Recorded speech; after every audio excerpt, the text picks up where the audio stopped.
Hello student, how are you? This is me Anushka and I welcome to you all in your YouTube channel. तो students last lecture में हमने questions को किया था exercise के। I hope आप लोग को सारे क्वेश्चंस क्लियर हो गए होंगे और इस लेक्चर में भी हम इसी चैप्टर को आगे बढ़ाने वाले हैं। तो इसमें हम पढ़ने वाले हैं Argand plane and polar representation, right. तो जैसा कि आपको फिगर से दिख रहा होगा कि यहाँ पे हम क्या करने वाले हैं, ज्योमेट्रिकल रिप्रेजेंटेशन एक्सेस के थ्रू करेंगे। तो चलिए समझते हैं कि ज्योमेट्रिकल रिप्रेजेंटेशन किसी भी कॉम्प्लेक्स नंबर का हम कैसे करेंगे। देखिए ये है हमारा यहाँ पे एक्स एक्सिस और ये है हमारा Y axis. In complex number हम एक्स एक्सिस को कहते हैं real axis and Y axis is known as imaginary axis. X axis क्या होता है हमारा, real axis, real axis, and y क्या होता है हमारा, इमेजिनरी एक्सिस, एक्सिस, राइट। अब हम एक कॉम्प्लेक्स नंबर लेके चलेंगे। जैसे हमारे पास कोई कॉम्प्लेक्स नंबर है 2 + 3i, ये हमारे पास एक कॉम्प्लेक्स नंबर है। तो यहाँ से हम बता सकते हैं कि ये किसके फॉर्मेट में होता है, ये फॉर्मेट में होता है x + yi के या फिर iy के, इस फॉर्मेट में होता है। तो यहाँ से हम बता सकते हैं that the value of x will be 2 and y will be 3। यहाँ से हम ये देख सकते हैं कि x की वैल्यू 2 होगी और y की वैल्यू 3 होगी। तो इसका जो क्वाड्रेंट होगा वो 2 3 का होगा, कोऑर्डिनेट इसका, राइट, 2 3 का। तो अब हमें इसको ग्राफ पे शो करना है, इसका ज्योमेट्रिकल रिप्रेजेंटेशन देखना है यहाँ पे। तो जैसा हम सिंपली और सारे नंबर्स का करते हैं, रियल नंबर्स का, सेम एज हमें कॉम्प्लेक्स नंबर का भी करना है, बिल्कुल वैसा ही हमें करना है। 2, 3 है तो 3 इधर हम जहाँ पे 3 आएगा वहाँ पे 3, जहाँ पे 2 रहेगा वहाँ पे 2 करेंगे। ये है हमारा O, ये हो गया 1 2 3 4 5 6 and 7 and so on, 1 2 3 4 5 6 7 8 and so on। इधर भी इसी तरीके से हम जाएंगे, इधर भी जाएंगे हम।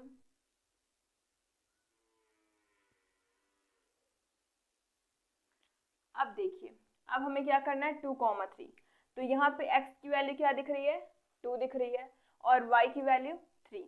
तो हम x की वैल्यू 2 लेंगे और y की वैल्यू 3। तो कहाँ पे आ गए, यहाँ पे। ये क्या हो गया हमारा 2, 3।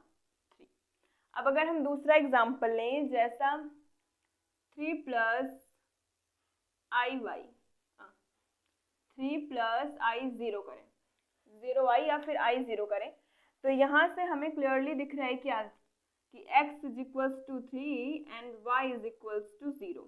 तो हमारा कोऑर्डिनेट क्या हो गया, 3, 0 का। अब इसको हम कैसे शो करेंगे, यहाँ पे हम यहाँ पे x की वैल्यू 3 लेंगे, तो x की वैल्यू हमने यहाँ पे 3 ली। अब हमें दिख रहा है कि y कहाँ पे 0 होता है, y हमेशा 0 होता है हमारा x एक्सिस पे, क्योंकि y 0 यहाँ होगा, ओरिजिन पे y 0 होगा, y या फिर x ओरिजिन पे ही 0 होते हैं। तो कहाँ पे 0 होगा, x एक्सिस पे। तो 3, 0 कहाँ पे आएगा, यहाँ पे। ये किसका कोऑर्डिनेट हो गया, 3, 0 का, राइट। अब अगर हम तीसरा एग्जाम्पल लें, जैसे कि -3 + 4i, -3 + 4i, तो यहाँ से x = -3 एंड y = 4 हो गया। x = -3 and y = 4। तो -3 हमारा किस साइड आएगा, नेगेटिव वाले की साइड में। 1 2 3, -3 यहाँ हो गया और 4 पॉजिटिव है, y की वैल्यू पॉजिटिव है तो हम ऊपर जाएंगे। 3 यहाँ पे हो गया, तो 1 2 3 4 किधर आएंगे, यहाँ आएंगे। तो हमारी जो रिप्रेजेंटेशन होगी वो यहाँ आएगी। देखिए 4 यहाँ पे है और 1 2 3 यहाँ पे है, राइट। तो ये क्या हो गया, -3, 4 हो गया। अब अगर हमारे पास क्वेश्चन आए इस तरीके से, +3 नहीं, कुछ और लेते हैं, 0 - 4i, 0 - 4i। तो इसको हम कैसे लिख सकते हैं, 0 + -4 × i। तो यहाँ से x की वैल्यू हमें क्या दिख रही है, from here we can see that x is equals to 0 and y is equals to -4, क्योंकि ये x प्लस आई वाई के फॉर्मेट में आ गया तो x is equals to 0 and y is equals to -4। तो इसका रिप्रेजेंटेशन कैसे होगा? x 0 कहाँ होगा? x 0 होता है y एक्सिस पे, y एक्सिस पे x 0 होता है। अब -4 जाना है, मतलब 1 2 3 4, -4 यहाँ आएगा, तो ये हो गया 0, -4। अब अगर हम दूसरा देखें, अगर हमारे पास कोई दूसरा एग्जाम्पल है 6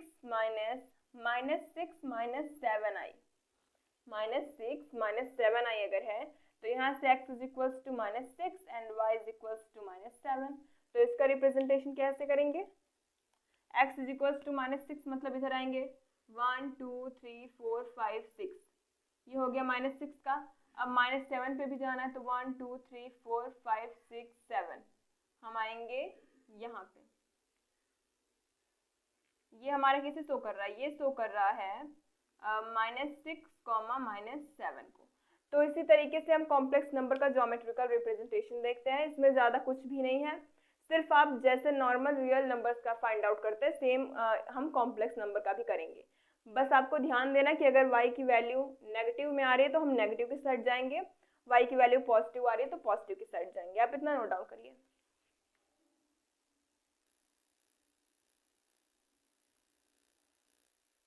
अब देखिए, अब हम पढ़ने वाले हैं कि आर्गन प्लेन या फिर कॉम्प्लेक्स प्लेन, इसे हम क्या कह सकते हैं?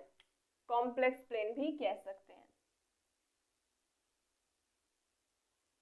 Right.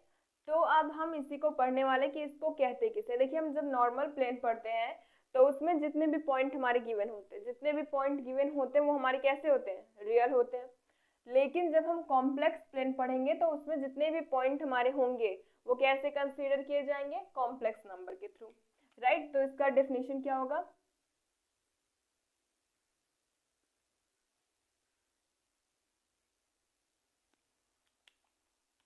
The plane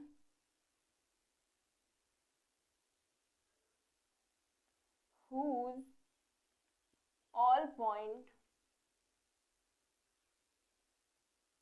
considered as complex number, ऐसा प्लेन जिसके सभी जो पॉइंट होंगे वो कैसे कंसीडर किए जाएंगे? कॉम्प्लेक्स नंबर के थ्रू, राइट। तो इसमें जितने भी पॉइंट होंगे हमारे कैसे होंगे? Complex number. अब देखिए, अब अगर हमें कोई पॉइंट गिवन है यहाँ पे P, राइट। अगर हमें यहाँ पे कोई पॉइंट P गिवन है और हमसे पूछा गया इसका मॉड्यूलस, इसका मॉड्यूलस क्या होगा? अगर हमसे पूछा गया इसका मॉड्यूलस बताइए, तो मॉड्यूलस हम जानते हैं, अगर हमारे पास complex number x plus I Y given है तो उसका मॉड्यूलस क्या होता है?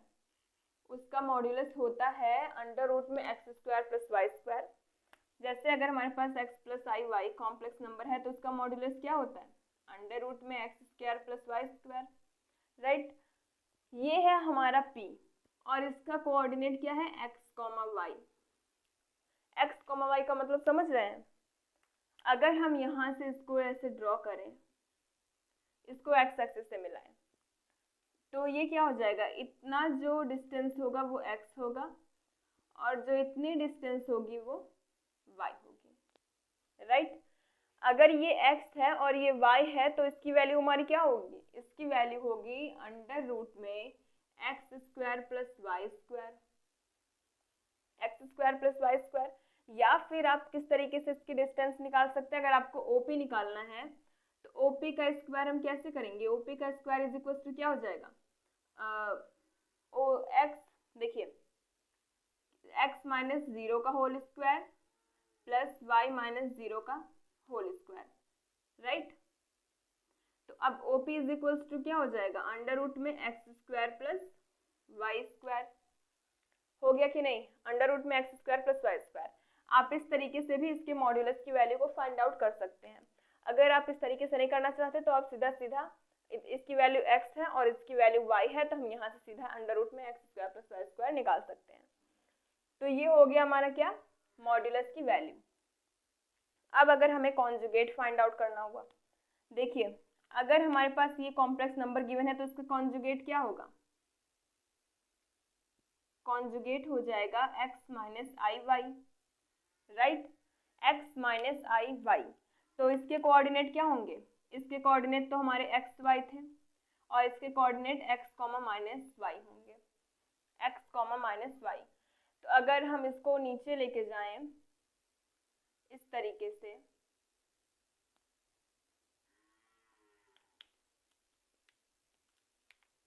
अगर हम इसको ऐसे नीचे भी इधर मिलाएं तो ये हमारा किसे शो करेगा?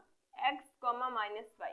एक्स की वैल्यू तो इसमें पॉजिटिव साइड में ही है, लेकिन y की वैल्यू में दिख रहा है कि y की वैल्यू नीचे गई है, तो ये किसे शो करेगा? ये कॉन्जुगेट को शो करेगा, ये हमारा कॉन्जुगेट को शो करेगा, ये कॉन्जुगेट को शो करेगा। और ये हमारा सिंपल कॉम्प्लेक्स नंबर को अगर आपको डिनोट करना है तो आप इस तरीके से करेंगे। और ये हमारा मॉड्यूलस को शो करेगा, मॉड्यूलस को। तो इस तरीके से रिप्रेजेंटेशन होती है किसकी? मॉड्यूलस की, कॉन्जुगेट की, और फिर किसी कॉम्प्लेक्स नंबर की। आर्गन प्लेन आपको समझ में आ गया। पोलर रिप्रेजेंटेशन अभी हम आपको आगे बताने वाले हैं, तो आप इतना नोट डाउन करिए।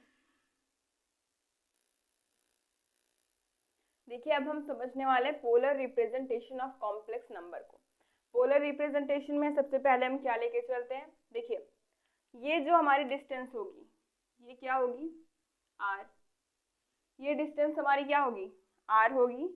और ये जो एंगल यहाँ पे फॉर्म हो रहा है ये क्या होगा? थीटा। ये एंगल थीटा होगा और ये r जो है क्या होगा? ये जो डिस्टेंस होगी हमारी वो r होगी। तो सबसे पहले हम देखेंगे कि हमारा कॉम्प्लेक्स नंबर तो कैसे फॉर्म होगा। देखिए तो हम x इज इक्वल्स टू क्या लेंगे? x इज इक्वल्स टू हम लेंगे r cos theta and y is equals to r sin theta. x is equals to r cos theta and y is equals to r sin theta. तो हम जानते क्या है कि z is equals to x plus I Y होता है, z is equals to x plus I Y होता है। तो यहाँ से क्या हो जाएगा? z is equals to r cos theta plus I r sin theta. तो z is equals to r को अगर कॉमन करें तो cos theta plus I sin theta. इसी को हम क्या कहते हैं? इसी को हम कहते हैं polar representation of complex number. ये हमारे कॉम्प्लेक्स का पोलर रिप्रेजेंटेशन है।